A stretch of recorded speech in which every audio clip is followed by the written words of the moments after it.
Good morning and welcome to America's Home Cooking. Today I am going to show you how my husband taught me to make kale, because I never had kale in my life until I married him, and he introduced it to me, how his mother made it. So I'm going to share it with you.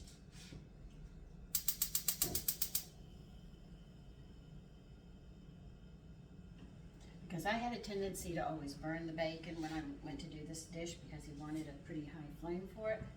I always add a little bit of oil to prevent me from burning my bacon.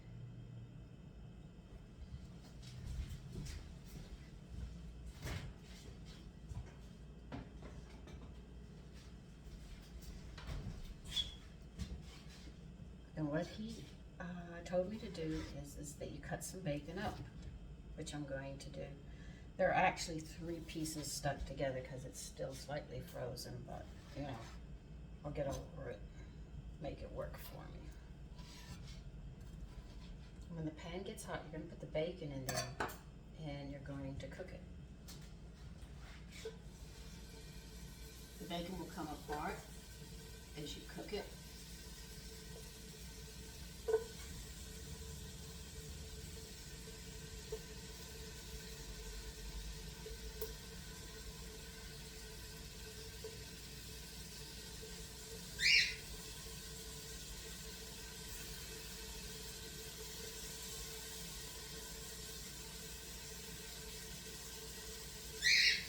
Like I told you, I get bacon, I take what I want when it's defrosted enough, and I throw it back in the freezer. So they say don't do that, I do. I just can't keep bacon in the house. I'm just throwing more bacon out than, you know, using, so I do it that way for myself. If it works for you, by all means.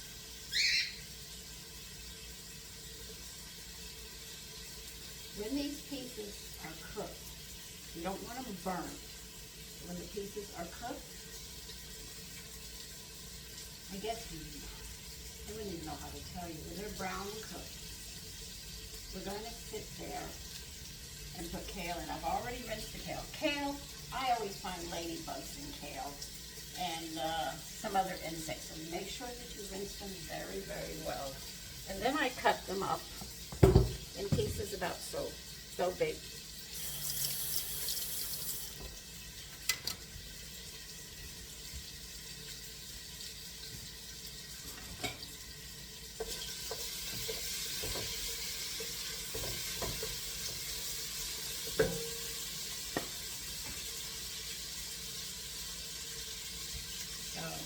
When that's brown, I'll be back and we'll move to the next part. Okay, the bacon is done now. I'm leaving it in there. I used about, I think 2 to 2.5 pieces of strips of bacon. Now we're going to put the kale in there.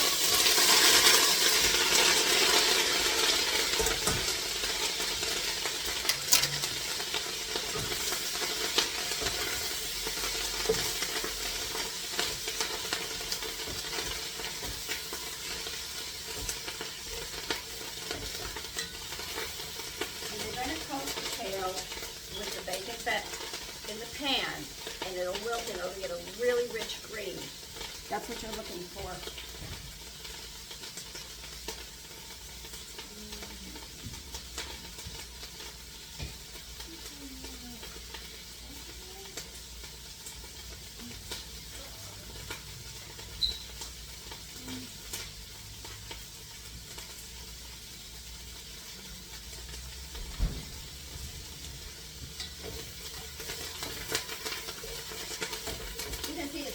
Turning a beautiful green, that's what you want.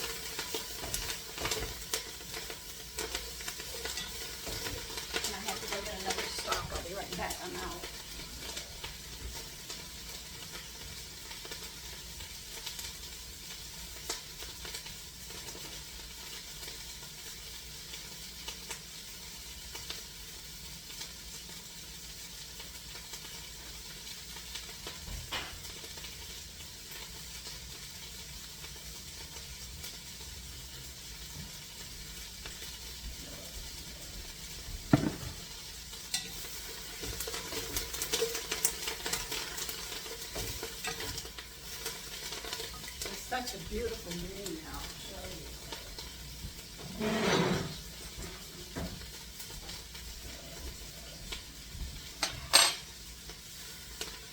it is.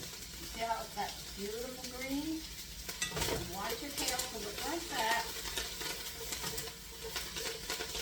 And then you're going to add very little fluid to it because you don't want to drown the vegetables. I'm using vegetable stock because that's the one I grabbed.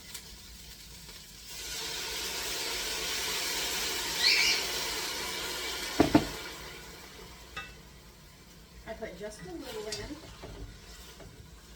Stir it around, put the lid on, bring it to a boil, and turn it down to simmer and let it just cook. Now you'll have to watch it because you might run out of fluid and you might have to add a little bit more.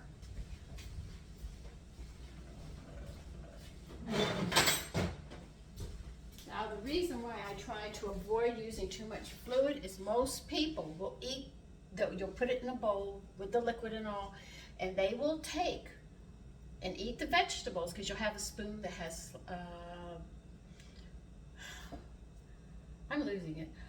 The spoons that have the holes in it, you're going to drain the fluid off because you don't want it in your plate. But then what you do is you take all that fluid, where all the nutrients are, because if you put water in, you can see it's not water anymore. It's got a different color. Those are not just the color of the plant, but those are nutrients just spilling out into the liquid. And you throw it down the sink. You lose it. So what I do is I use stock, and I only use a little bit of water so they can absorb that water back in, so I have less waste. So when we go to serve it, I don't have a bowl of liquid sitting at the bottom. I actually have my vegetables. Now when it comes to carrots, that's a bit of a problem. Some vegetables you can't get away with, but the ones that you can get away with cooking like this, by all means do it. Even when I do plantains, I'll sit there, the yellow ones, I can't cook the green ones. Everyone's given me a recipe, and to this day I cannot cook those. But the yellow plantains, I only put so much water in just to cover them, and I let it cook, and I keep it at a high heat, so by the time the plantains are done, I have very little fluid, and I can strain it and put it into my stock, and I'll use it somewhere else. And that's why I don't add salt till I put it into the bowl, because if you add salt to your stock, and then you add salt to this, and then you're going to put salt, and you get so much sodium, and then you're going to swell up. And this way, I can control the salt, and I'll put it on, and it won't be in the liquid going down the drain and over here and there, or be too salty. So this is why I do all these steps. Though a few extra steps to do. It's always to make it, to make sure that we stay as healthy as we can. None of us are perfectly healthy, but to get as healthy as we possibly can so we can enjoy our life instead of we work, retire, and then all we got to deal with is illness, and that isn't what most of us plan to do. We plan to enjoy our senior, our what we call the golden years, with our loved ones. So let me get this cooked. I'm turning it down because it's really boiling, okay? And when they're done, and the way I'm going to check them when they're done is not with the greens. I'm going to take a paring knife. Those are little knives. And I'm going to stab the stem. If it goes in easily and I turn the knife in the stem and it starts to come, then I know it's done. Okay? Okay. The kale is done. And you see how pretty it is.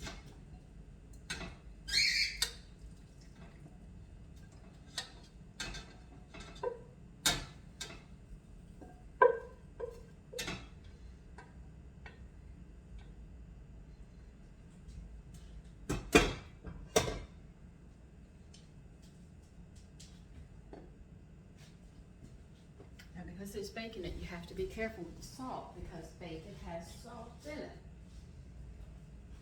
And you can see there's very little fluid in the vegetables as well as I was putting it into the pot.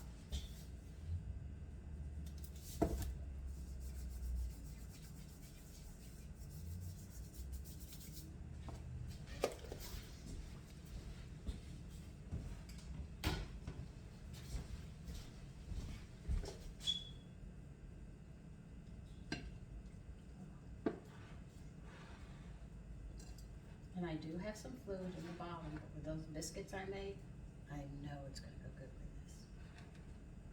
And I'll show you. And here it is, bacon and kale.